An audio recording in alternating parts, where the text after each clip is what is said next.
This is Andrew Walker Grammer.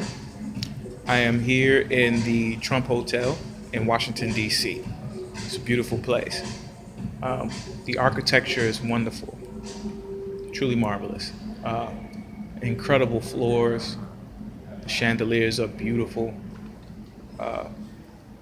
Just the whole ambiance of the place is amazing.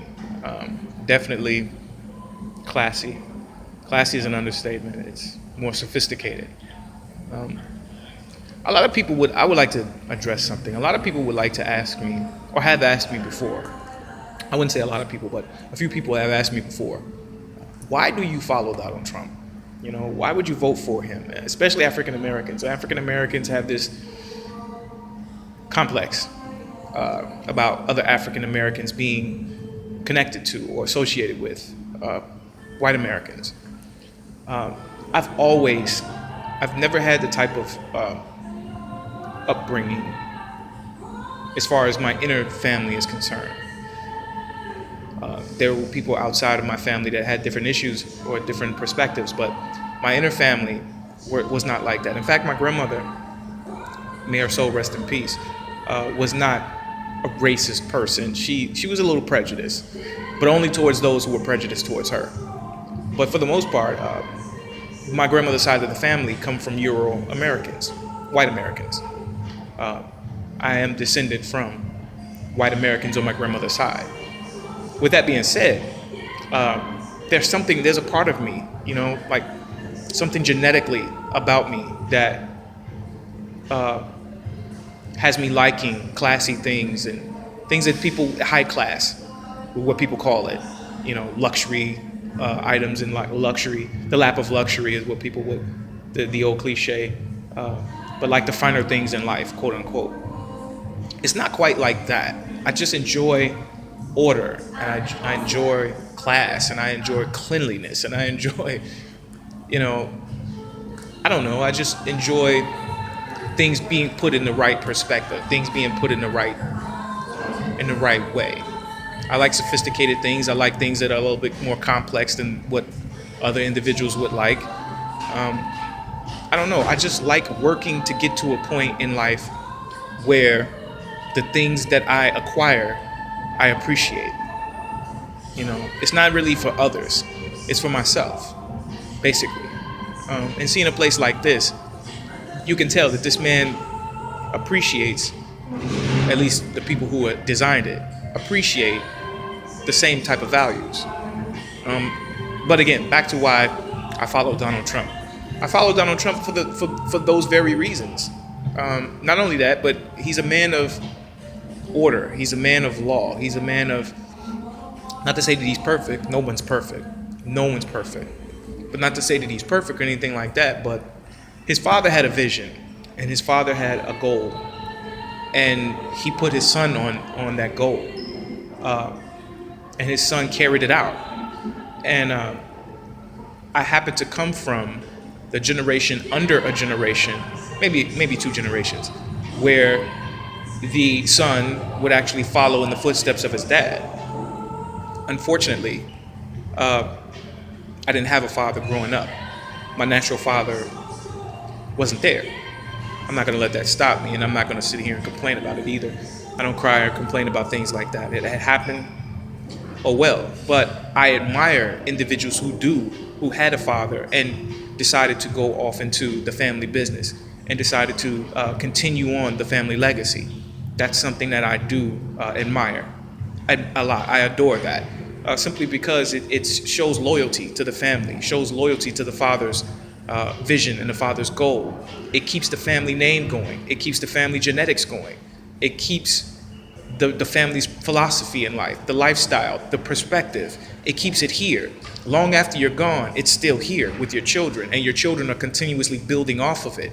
So therefore, in like 5 generations after you, what you started, if you were to come back alive, right? If you were to wake back up out of your sleep, your slumber, your eternal slumber, and you would see it, you would say, wow, my children have done well for themselves. Not only have they done well for themselves, but they've done well for others, and they carried on the family name. And that would choke up a parent, any parent. You know, that would make a parent feel like, very special. It would make a parent feel very special, to the point where, you know, my own children followed in my own footsteps and they made something of themselves. And it was all because I took the chance that I took to set them up for greatness. Unfortunately, there are a lot of children out here who have parents who are not as ambitious. And because they're not ambitious, they will end up passing away and won't leave much to their children except a high bill. Bills to pay for the funeral, bills that they accumulated themselves, bad credit, and their children, they pass that down to their children, and that's not what you're supposed to be passing down to your children. The whole essence of being a parent, once you become a parent, is to be able to light the way for your children and create a path for your children, to make it a little bit easier for your children. Not to make your children spoiled and not to make your children complacent, but to show your children, listen, I had it really rough, but I'm gonna make it a little bit easier for you, but you have to work for it. You have to work for what I worked for, because it's a value in working for something. There is a lesson. There's a moral value in working for something. It makes you appreciate something a lot better. Being the fact that I think like that, and that comes from like I said, I come from two generations. I'm under two generations who thought like that, to carry on the legacy, to carry on the name, to carry on the legend of the family itself. That is the reason why I feel that way. I feel that a parent should be able to leave their children something so they can have at least one leg up above everyone else around them, so it won't be so hard. But who's to say, because who's to say, you might leave and pass away and you leave your children nothing. Who's to say they're going to survive? That's the whole point of a parent, is to help their child survive, even when they're older, to light the way, to guide them, to direct them in the right direction. So the reason why I admire Trump so much, Donald J. Trump so much, is because he's done that for his family. There's not one family member. I've done a little bit of research on him, not that much, but I've done a little bit of research on Donald J. Trump and his family. And one thing that I can say about him is that when he passes away, God forbid that he does, but if he does pass away, if and when he does pass away, he won't be leaving his children a bunch of bills. He might, but I'm pretty sure that his own estate will take care of that. But he will have lit the way for them. He will have guided them and directed them in the right direction. And you can see that in their lives right now. You can see that in Donald J. Trump Jr. You can see that in his life. You can see that in Eric's life. You can see that in Ivanka's life. You can see that in Tiffany's life.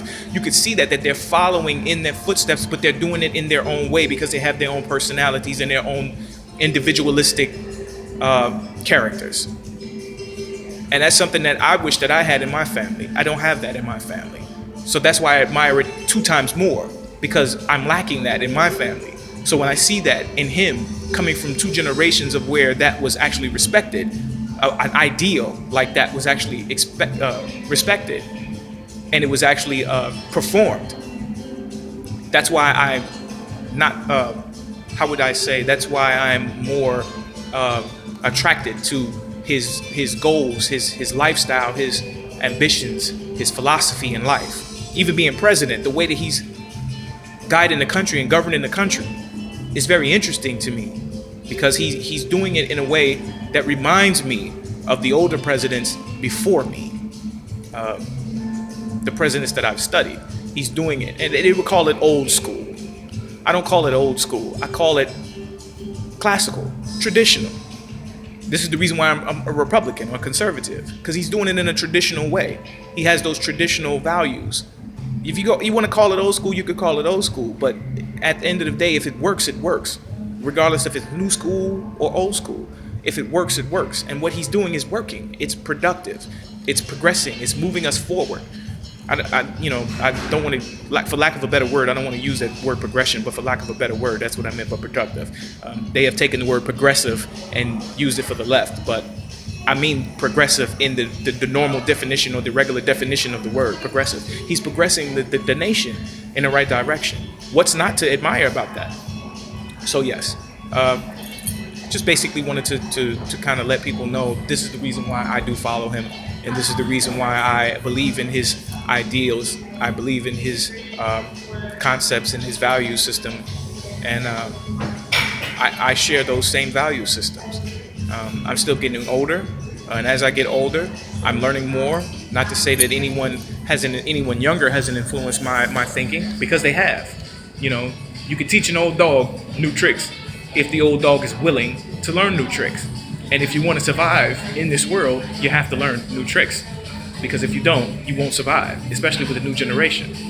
But every now and then, it's good to see somebody from the older generation win, and win bigly, and stabilize things. We have a system of checks and balances in this country, that when one thing gets out of whack, or when one thing goes beyond the limit, something else will check that and bring it back, so things can stay balanced and stable. And that's what Donald Trump's presidency represents to me. It represents him checking the other side, who got a little bit farther than what we really wanted it to go, and he takes and it brings, uses his philosophy and the traditional values and the conservative values, and brings it back, to kind of give people perspective and help people to see, we're going a little bit too far in this direction. Maybe we should bring it back and tone it down a little bit and dial it back just a little bit, and kind of add some of this old school flavor into your new school flavor, and then everything will work out. The problem is that you have individuals who like it the way they like it, and hey, nobody can knock them for their perspective. Hey, your truth is your truth. But at the end of the day, if it's going to cause a lot of different people, multitudes of people, pain or some type of discord, or if it's going to cause strife, or if it's going to cause a war, and that's something to be circumspect about. That's something to look at. That's something to take a hard, it's something to sit down and really contemplate and say, is this really what we wanted to go to? I remember Donald Trump saying this, and I will end this video with this. Donald Trump said this in a rally that he had just recently. He said that if he hadn't become president, President Obama told him that we were going to go to war with North Korea for sure. And I remember the skirmishes that they had on the news. Sometimes I would watch the news and I would see the skirmishes that he had with North Korea. The axis of evil, or what they called them. Yeah, things were getting a little bit out of hand. And I don't think any normal thinking person would want war to be a result of a difference, or a difference of opinion, or anything like that. So thank God for Donald Trump. God bless everyone out there. Pray for Donald Trump and his family. Whether you like him or not, he's our president. And speaking against the president could be, in certain instances, be considered treason. And treason is punishable by death in this country. I guess it's a certain way that you go about it, but it is on the books. It is a law that speaking against the president of the United States of America, or plotting against him in any shape, form, or fashion, is considered treason. And it is punishable by death. That's the maximum penalty for treason. So being the fact that he is our leader, amongst, is at least in the face of the international community, support your leader. He is your leader. And if you have any gripes with him, that's why there's a system set up to be able to express yourself and put forth those ideas and give those suggestions. We don't have a big old suggestion box, but there is a procedure, there is a system that you can go through to be able to let your voice be heard and express yourself and express those grievances that you may have with the system, including the President of the United States. That's why there's a Congress. That's why you have state reps. That's why you have, in fact, I want to say this too. Don't think that the president is the end-all be-all. You have your state reps.